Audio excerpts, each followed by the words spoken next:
Over the past 10 years, human trafficking has grown exponentially. It's in our country, our cities, our homes. Today, millions of children are trapped in modern-day slavery. Can it end? We've done it before.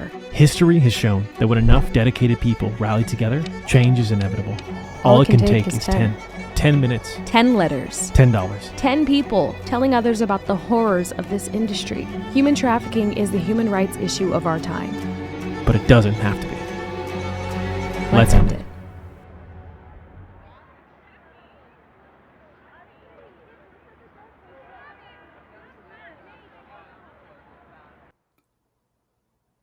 Welcome to Zoe International's Hope in Action livestream. I'm Esther Yu, Zoe's Western Regional Director. For those hearing about Zoe for the first time, our mission is to reach every person with God's love and rescue every child from human trafficking. And we accomplish this mission with operations in Thailand, Mexico, Japan, Australia, and in the United States, both in LA County and in Pennsylvania. We're committed to reaching every person with the gospel through missions, evangelism, leadership, and discipleship, and ending child trafficking in our lifetime through prevention, rescue, and restoration. Today, we have a special guest, retired Sergeant Jeff Walker from Los Angeles' Sheriff's Department, who Zoe worked closely with while he led the LA Regional Human Trafficking Task Force. We're excited to talk to him to learn about the law enforcement's role in assisting with human trafficking cases, and even to discuss how recent changes in California laws impact the law enforcement's work. So welcome, retired Sergeant Jeff Walker. Hi, Jeff. Thank you. Thank you for having me. Thanks for joining us today. We just so appreciate all the work you've done for as long as you have, and just the dedicated support that we personally have had with the kids that we've worked with, and just with our staff. You've always been available to answer every call and help us if you couldn't help us, you always went out of your way to help us find somebody who could. So we just appreciate you so much. And we just celebrate you with your retirement as well. I know you're still involved in this work. But if you would be able to share with us about your law enforcement background and your experience in this field of human trafficking. I started the Sheriff's Department in 1988, so that was long before many of you were born. I retired after 35 years. My assignments included patrol at Lakewood Station, and then at child abuse at the Special Victims Bureau. Then I promoted, became a sergeant, went to Temple Station, and then went to Men's Central Jail there. And then I got transferred to Vice, and that's where I got exposed to the human trafficking angle of law enforcement, because we had kind of the collateral on human trafficking, collateral responsibility. So we worked with Homeland Security a lot on our trafficking cases, and it wasn't until Jim McDonnell got elected in 2014, that's when the task force came into fruition in 2015. And you know what they say about real estate is location, location, location. I happened to be in the right place at the right time. We're in Vice when they folded Vice into human trafficking, and from there we became the largest co-located human trafficking task force in the country. And they're still going strong. Even we took a hit during COVID, but the numbers are slowly climbing back up, and they're still active even now. They're still doing their thing. We have 2 trafficking teams that cover the whole county, and we also have what they call the SAFE team, which is the Sexual Assault Felony Enforcement Team. They're the Internet Crimes Against Children team. We have the ICAC team and human trafficking all under one roof, so it makes things super efficient. That's amazing. And you've seen so much in all the years that you've done this work. What do you think is important for the public to know about human trafficking?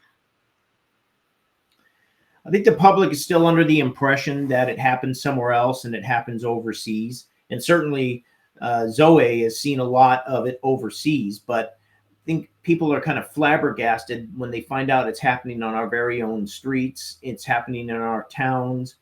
When you give them the definition of what human trafficking is, they go, "Oh, I've been singing the lyrics to those songs, and I didn't realize that that's what's that kind of publicity is affecting our girls and our boys in our communities."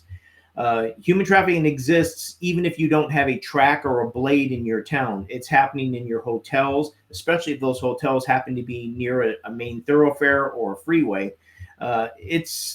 I've seen it happen in suburban towns. I've seen it happen in rural suburban cities. It happens anywhere. It happens anywhere where money can be made. And as you know, money knows no jurisdictional bounds. So it's going to be happening in all towns, all cities.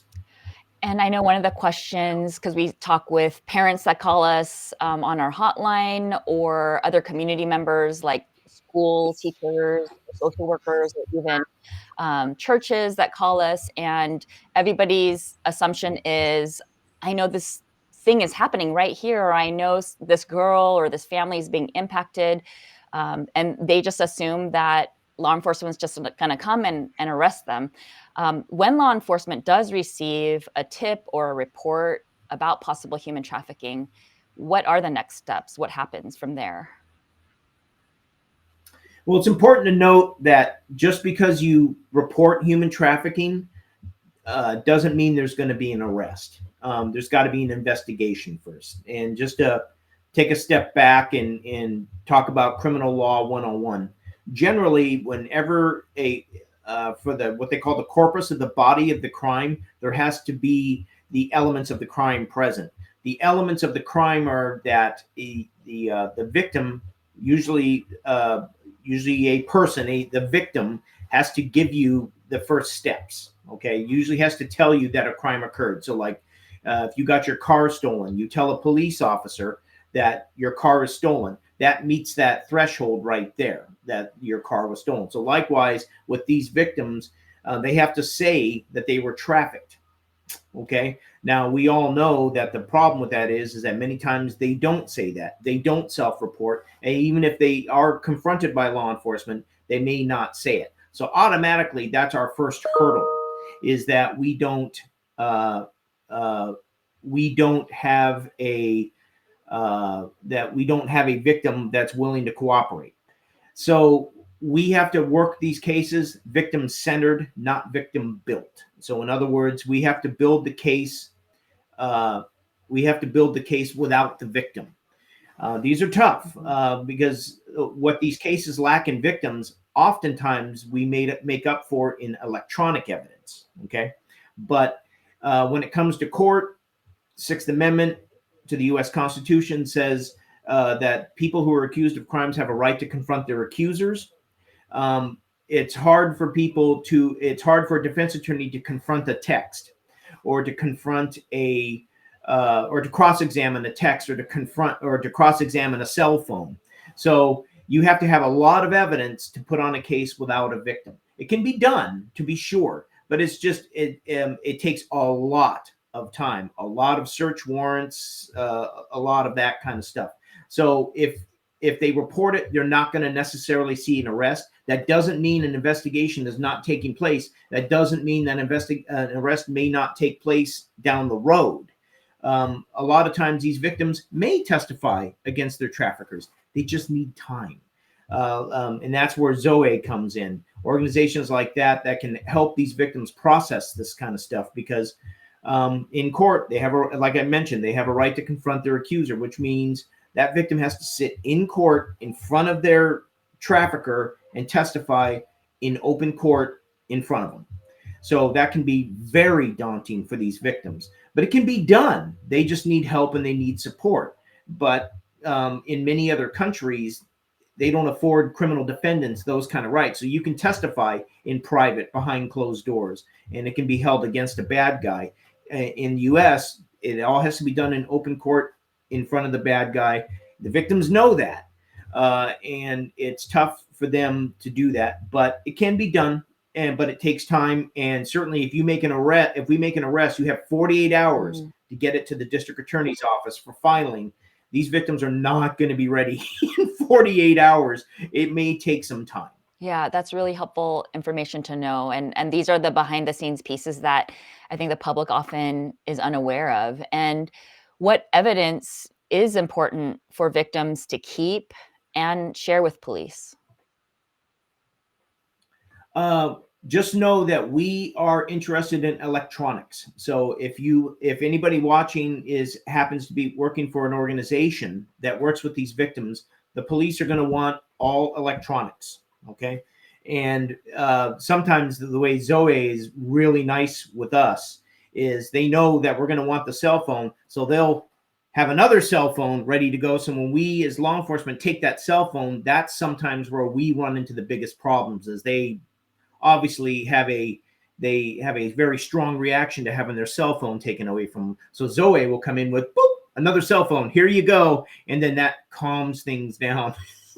Because we need the cell phones, we need the tablets, we need the social media, we need all of that, because when we interview these victims, we already largely presume that they're going to be unavailable over the next week, months, etc. But that cell phone evidence stays forever. So we need that evidence, in addition to license plates and all that kind of stuff, license plate numbers, things like that.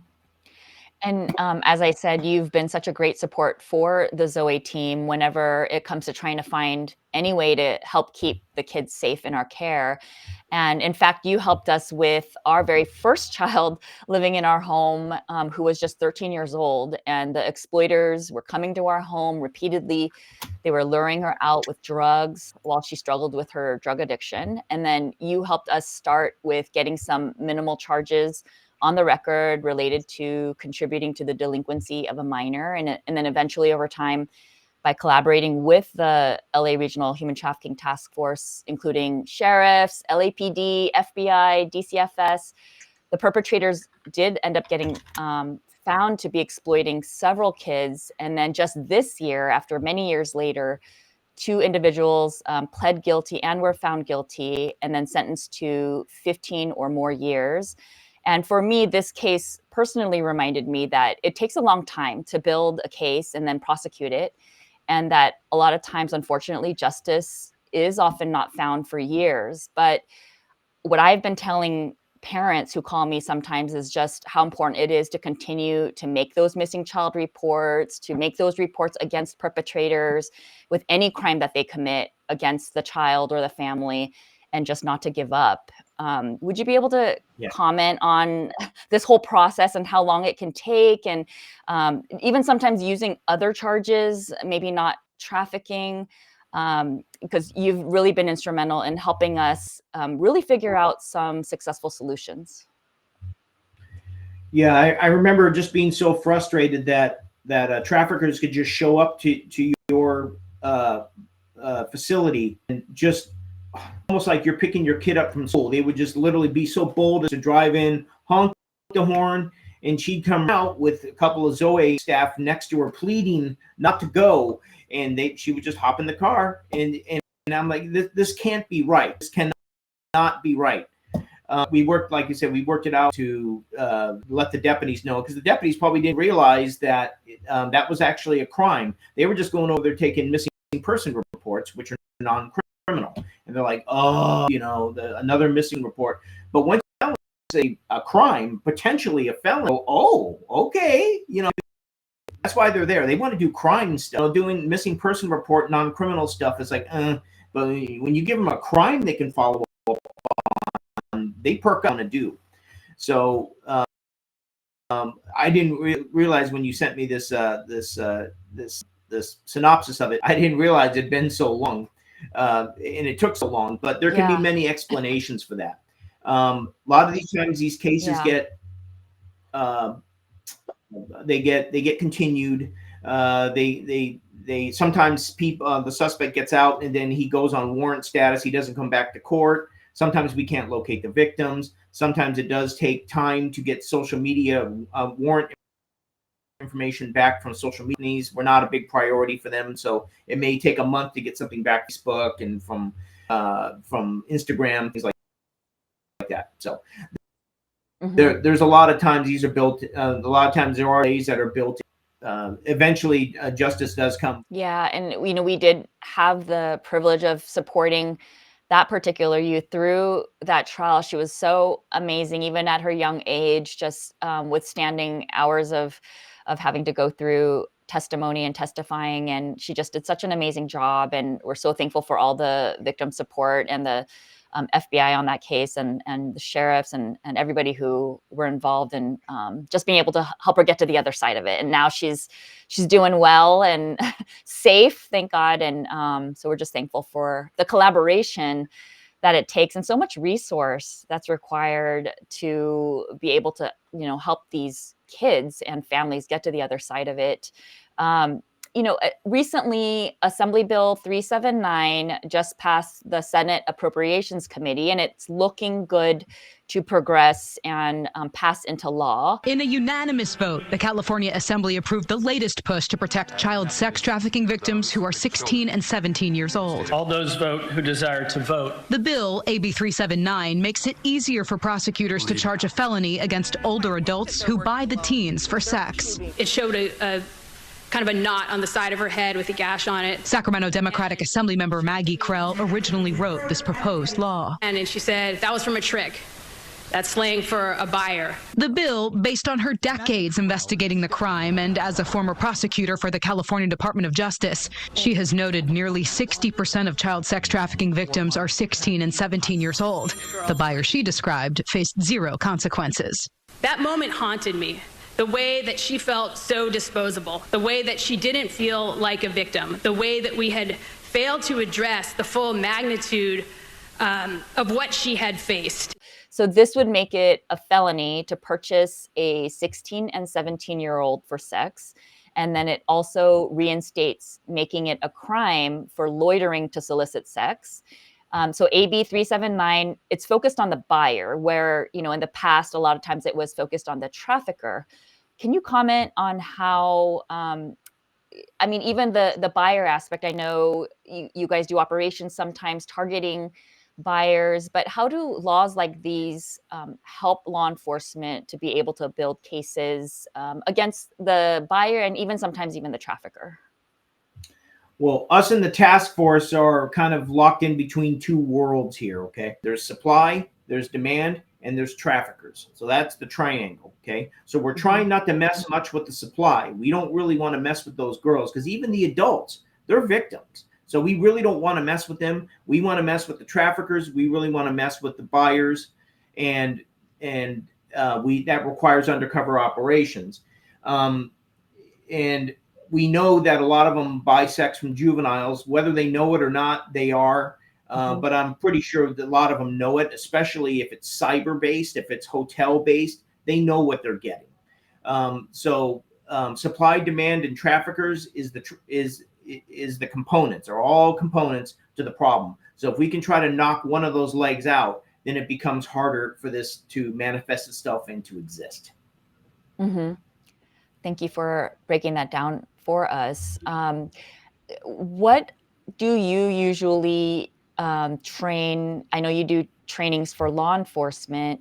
Over the years, especially the way that you engage our organization and even the kids that we work with, what do you train law enforcement in terms of so that they can have tools for the best success for the investigations that they're doing, or the cases that they're trying to build? What are the general things that you're advising them as somebody who's been experienced in this for so long? I advise the law enforcement officers to lead with evidence. Chances are, since they're in uniform and they're driving, marked police cars, the victims are probably not going to be very warm to them. That's the way it is. I make sure the deputies know that it's not personal. They've been trained to hate you, and they've been trained to distrust you. Maybe not hate, but just at least distrust. And that is born by some personal experience. I mean, a lot of times these girls are, they felt they've been let down by everybody in their life: family, probation officers, cops, social workers. In their mind, they've been let down by everybody. So another cop showing up is like another in a series of people who are just going to let me down. Also, the trafficker has told her that if you ever, the cops are there just to get me, and if you cooperate with them, I'm going to kill you, that kind of stuff. So I have to explain to the officers and to the deputies that it's not personal. This is just the way it is. They're going to return to their trafficker. That's just baked in. That's how it is. Okay. However, you have to be ready for that time when she doesn't want to return. And that may be when she goes back to him 4 times, 5 times, 10 times, whatever it is. She's eventually going to be done with this. And she has to have somebody to reach out to.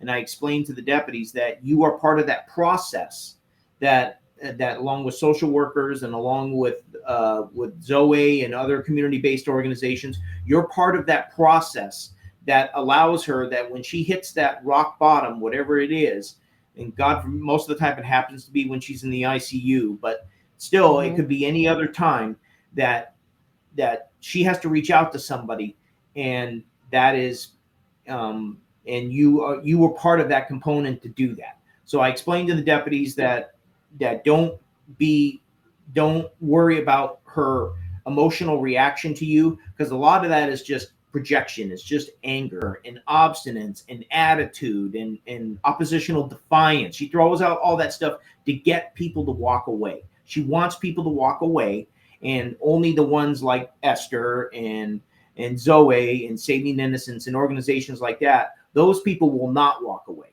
They will take all that abuse on the chin, verbal abuse on the chin, and say, I'm not going anywhere.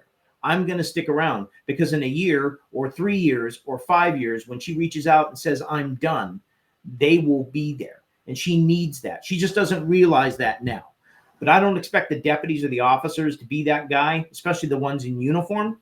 I don't expect them to be that guy. What I want them to do is get the evidence, because the victim is going to do this throughout the course of the investigation. She's going to do this. She's going to be cool, then not cool, cool, then not cool. She's going to go through a whole bunch of stuff, but that evidence can sit in that evidence locker in our station for a year, 2 years, 5 years. There it'll sit. And then anytime we need, depending on within the statute of limitations, we can dust off that evidence and present it. But we can't present it if we don't have it.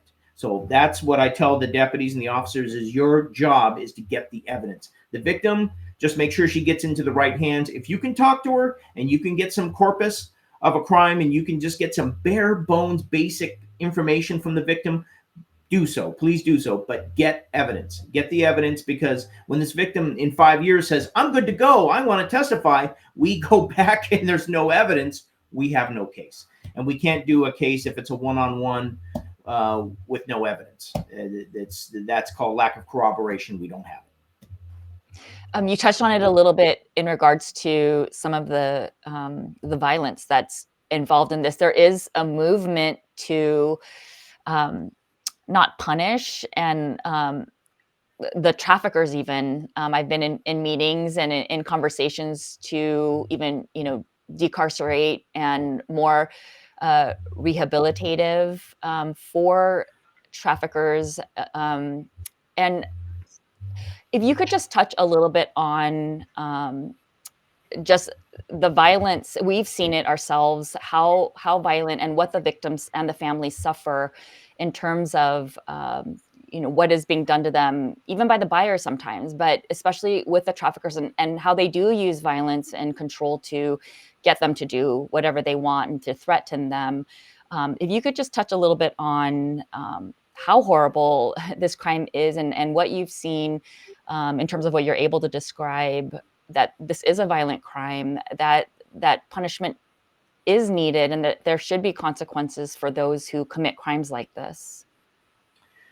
Well, first of all, and I can't believe it just happened in maybe a year or two ago, but they finally made human trafficking a serious felony. Up until then, it wasn't a serious felony.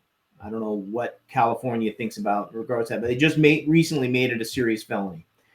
Yes. You need force, fraud, or coercion to prove human trafficking unless the victim's a minor. But force, fraud, or coercion, overwhelmingly, force is what we end up using to prove human trafficking as to adults. So force is, or at least threats of force, are a core component of this. We've seldom put on a human trafficking case, even with a minor victim, where there was no force. There is almost always some force, either threatened or applied. I can think of very few cases, very few. Seldom do we have, I don't think we've ever put on a case of human trafficking by just coercion, like, or just fraud. Okay. It was almost always force, either applied or insinuated. So force is necessary. And what I've seen is usually it's a combination of it.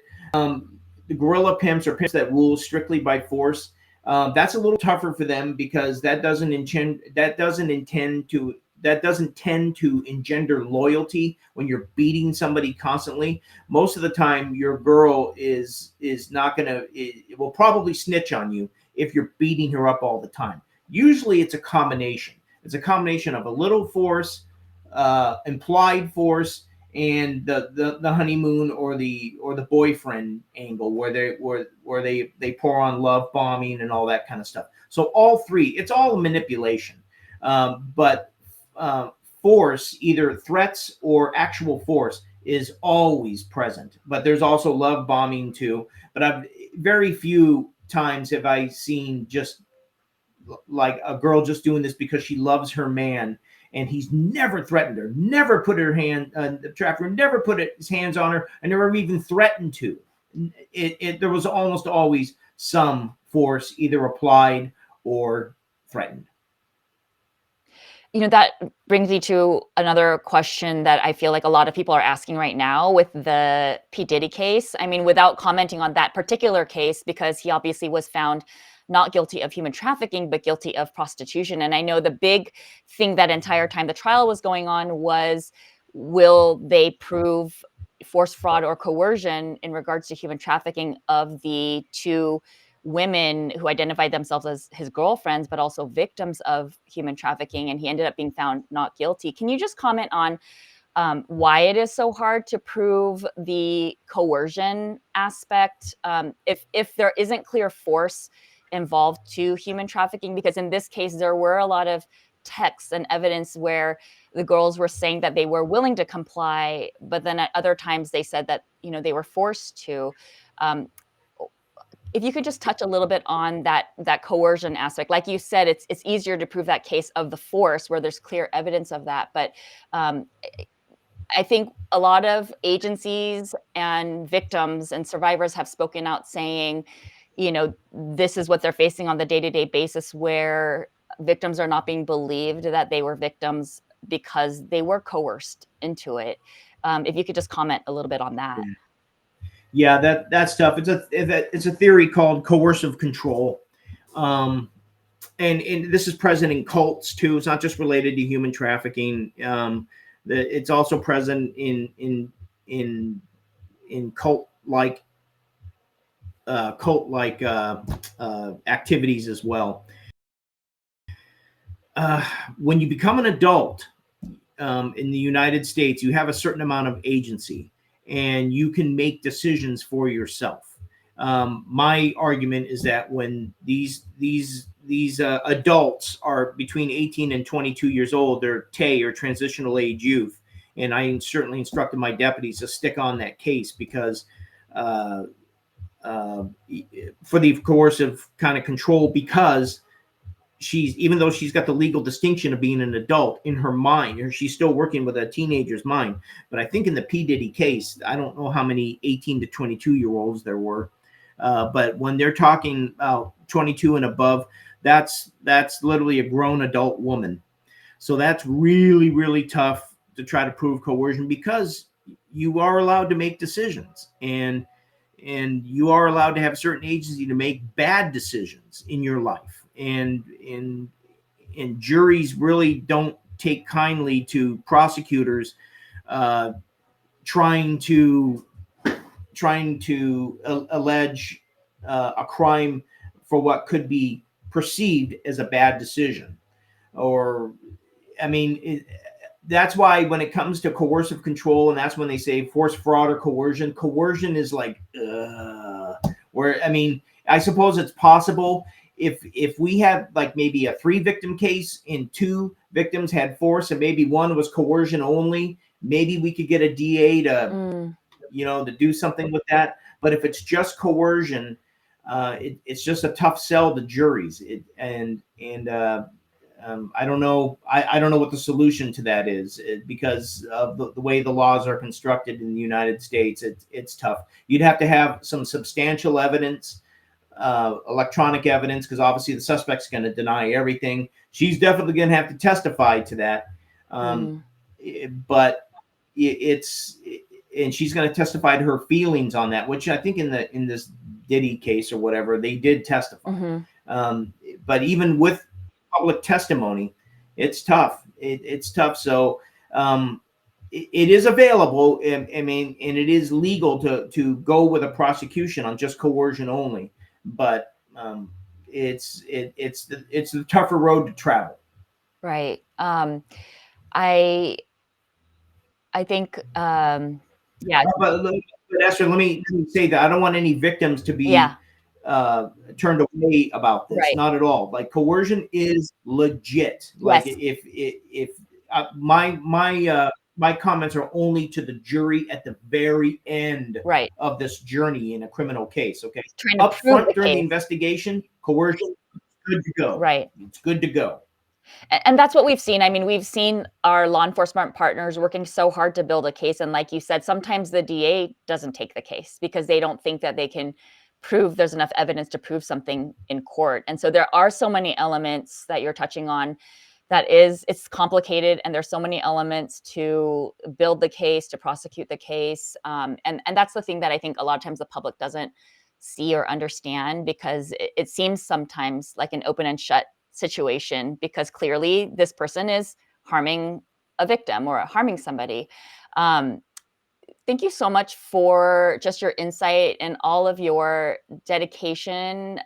Your work and training and experience and expertise really has helped better this work and exponentially even just impacting survivors and helping organizations like ours figure out long-term solutions. If you can just share, what are you doing now? What is somebody who's done this kind of work and goes into retirement? What are you doing now?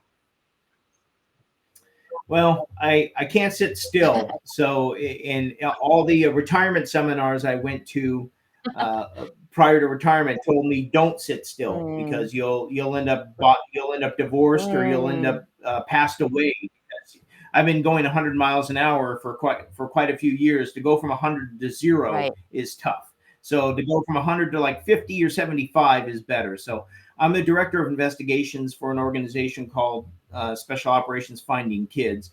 And really this stems from my work in human trafficking, more because I used to fangirl over Zoe and over Saving Innocence and the aftercare and the victim support part of it. But I know that I couldn't personally do it because it's not in my makeup. But I used to love watching you guys work. So in this organization, there's an aftercare part. It's run by Michelle Guyman, who we all know from LA County Probation. And she brought me in to run the investigations part of it. But the reason I like the investigations part of it is because one thing with all these CSEC victims is that before they started engaging in that type of activity, before the pimp even got to them, they exhibited certain things. They were running away from home. They were truant from school. They're hanging out with friends that weren't so great, and they were probably experimenting with drugs or whatever. But it's that truant from school and running away piece that I thought, man, if we get to these kids, and that's what this organization is all about, is trying to get to these kids when they're just running away, when that's all that's happening. And then we can get to them, get them found quickly, because law enforcement just doesn't have the resources to go out and find missing kids, voluntary missing kids. But like going out and actually doing door knocks and going out trying to find them, they just don't have the resources to do it. So we can do that kind of work, find this kid quickly, get them back and get them talking to our aftercare program, just get them talking to somebody, which Michelle has a whole bunch of therapists and coaches and stuff that she manages, and get this kid and get the parents talking to somebody. That's why I like this piece, because in human trafficking, you're dealing with so much trauma. It's just so much. So the opportunity to get upstream before that trauma happens and prevent it, that's what I love. So that's what I'm here. And then in addition, I'm still on the sheriff's department as a part-time child abuse detective. So they give me some cases every once in a while to follow up on. So I got 2 jobs, and my wife still is not totally happy with that. But either that or I'd be in her face every day just saying, where are we going? What are we doing? Where are we going? What are we doing? I would just say it every day in her face, and she would tell me to go find a job. So That's incredible. Thank you so much for that's what I'm up to. for all you do. And it's just like what you said. I love what Finding Kids is doing, because it's that prevention aspect, getting to them before it escalates into becoming a victim of trafficking. So I love that. And we honor you. We honor the task force and all the incredible work that you and they do. And just thank you for your partnership and just being such an incredible, leader in this fight. So thank you so much for your time today and just educating all of our listeners about this horrible problem. Thank you. Thank you. So thank you for spending your hour with us today and for your support of our mission to reach every person and rescue every child. As we've said before, in 2025, our goal is to mobilize 10,000 people in this fight to help end child trafficking and raise $2 million to sustain our programs. So join 10 to End, giving $10 a month to help us end child trafficking. You can visit endchildtrafficking.org to visit that campaign. Thank you. Over the past 10 years, human trafficking has grown exponentially. It's in our country, Our cities. our homes. Today, millions of children are trapped in modern-day slavery. Can it end? We've done it before. History has shown that when enough dedicated people rally together, change is inevitable. All it can take is 10 minutes, 10 letters. $10. 10 people telling others about the horrors of this industry. Human trafficking is the human rights issue of our time. But it doesn't have to be. Let's end it.